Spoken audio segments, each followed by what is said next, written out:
Today, as a rule, we take notice only of the undesirable Negroes and ignore those who are struggling to climb upward. The Association for the Study of Negro Life and History finds by scientific investigation that the record of the Negro is not to be despised. Oh, freedom. Oh, By creating an arsenal of scholarship to combat the lie that African Americans had no history, Carter Godwin Woodson, known as the father of Black History Month, would begin to break the barriers of prejudice that would enlighten generations to come. Woodson was born in 1875 in New Canton, Virginia, the fifth of James and Anna Liza Woodson's 9 children. As the son of former slaves, Woodson grew up extremely poor, working on his family's farm and attending school only a few months out of the year. In 1892, Woodson joined the large migration of African Americans to West Virginia to work in the coal mines. There he met Oliver Jones, an intellectually curious Civil War veteran who operated a tea room for black miners. Since Woodson was literate, Jones urged him to read a wide variety of publications allowed in the shop in exchange for food. Having engaged in discussions about the history of the race, Woodson claimed it was one of the most enlightening experiences of his life. In 1895, Woodson enrolled in Douglas High School in Huntington, West Virginia, completing his studies within a year. Woodson would go on to earn a doctorate from Harvard in 1912, in addition to his degrees from Berea College and the University of Chicago. He remains the first and only person born to former slaves to obtain a PhD in the field of history. Woodson traveled to Africa, Asia, and Europe, teaching in the Philippines and studying at the Sorbonne. Having been taught throughout his schooling that African Americans had no history, Woodson would devote his life to challenging the narrative. His exhaustive research would lay the foundation for African American studies to this day. His writings are meticulous.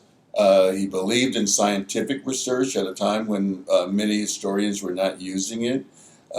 Much of the fault we find in distorting Black history came from professors who taught history.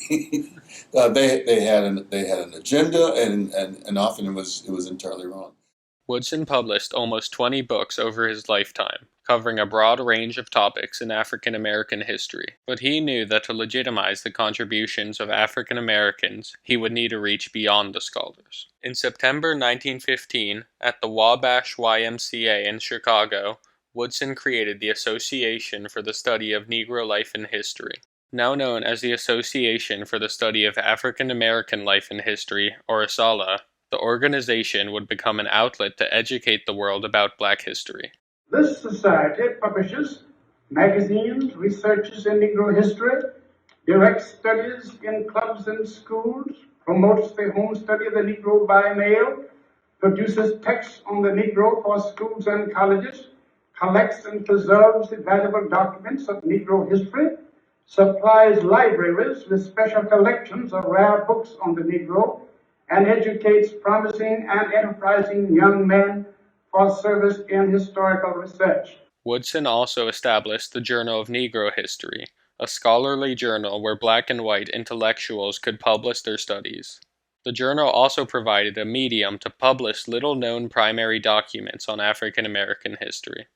It must be noted that Woodson sought to launch a movement to legitimize African American history during an era of overt racism and mob violence. Yet Woodson believed that education was the catalyst needed to bring about social change and destroy the racist beliefs. So what Dr. Woodson did was he was debunking the lies about us. So they were literally proving our humanity when he was building up these resources and documenting the truth about our history, and he was talking to real people who had done the work.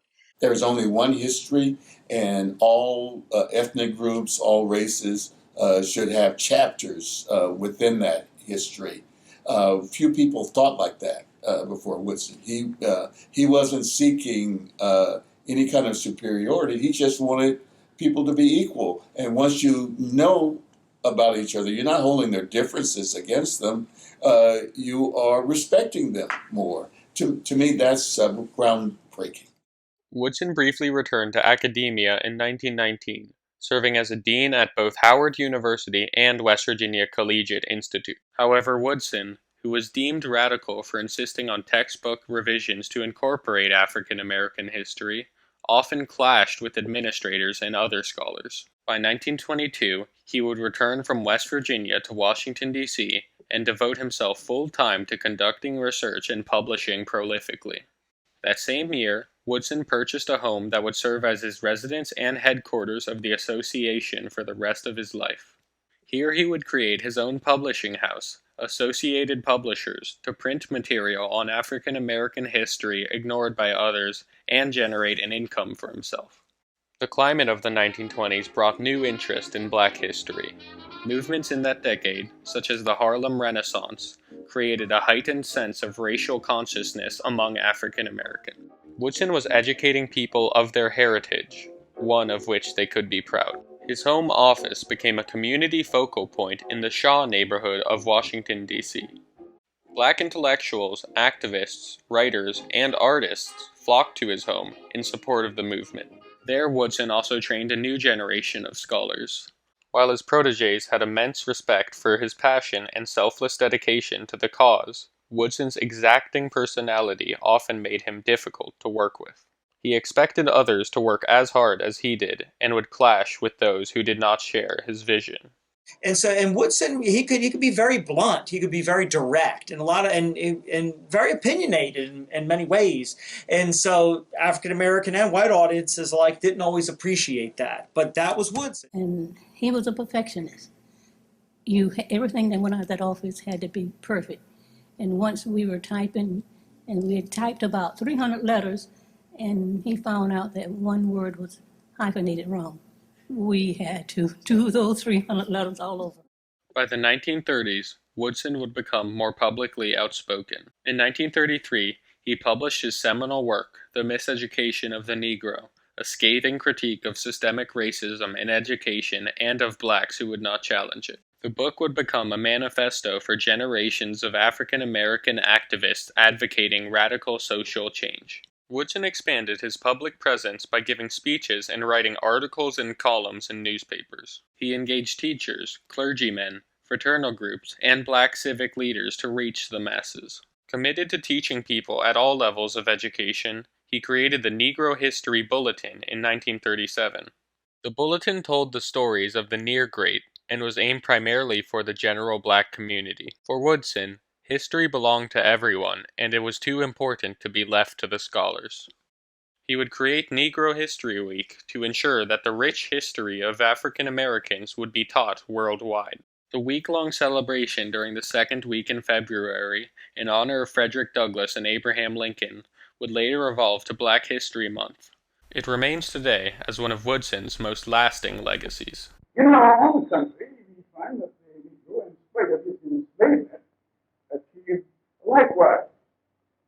Negroes felled the trees, drained the swamps, cultivated the soil, produced the staple upon which the wealth of our Southland has been based. We shall overcome. Woodson died in 1950 on the eve of the Civil Rights Movement. His pioneering efforts to preserve and publicize the historical heritage of Black Americans would prove essential in the struggle for equality.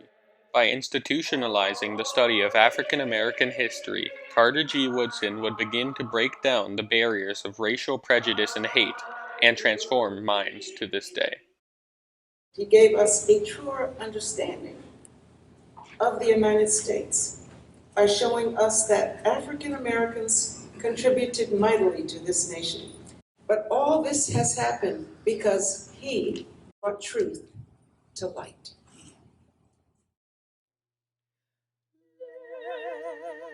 Let the knowing speak. Let the knowing speak. Let those who were oppressed speak of them.